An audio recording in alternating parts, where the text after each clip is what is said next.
راولپنڈی کے علاقے ڈیری حسن آباد سے تعلق رکھنے والے جنرل عاصم منیر پاکستان کی فوج کے ان افسران میں سے ہیں جو آفیسر ٹریننگ اسکول کے ذریعے آرمی آفیسر بنے۔ ان کا تعلق منگلا کے 17ویں OTS کورس سے ہے۔ جنرل عاصم منیر کا تعلق سید خاندان سے ہے اور ان کے والد سید سرور منیر شاہ استاد تھے۔ وہ IST ٹیکنیکل ہائی اسکول لال کرتی راولپنڈی کے پرنسپل تھے۔ انہوں نے اپنے محلے میں ایک مسجد بھی بنوائی۔ جنرل عاصم منیر ایک لائق طالب علم تھے۔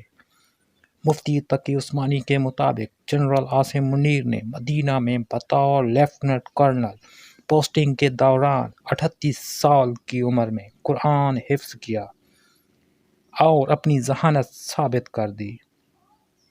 اہل محلہ کے مطابق جنرل عاصم منیر کا خاندان حفاظ کا خاندان مشہور تھا۔ ان کے دونوں بھائی قاسم منیر اور ہاشم منیر بھی حافظ قرآن ہیں۔ جنرل عاصم منیر کو فرنٹیئر فورس ریجیمنٹ کی 23ویں بٹالین میں کمیشن ملا تھا۔ انہیں کھیلوں سے بھی لگاؤ ہے اور بہترین کھلاڑی ہیں۔ اس کے ساتھ ساتھ وہ پڑھنے اور ٹریولنگ کا بھی شوق رکھتے ہیں۔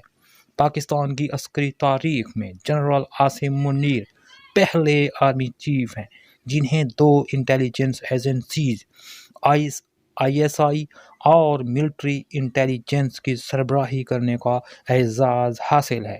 وہ پہلے کوارٹر ماسٹر جنرل ہوں گے جنہیں آرمی چیف مقرر کیا گیا ہے۔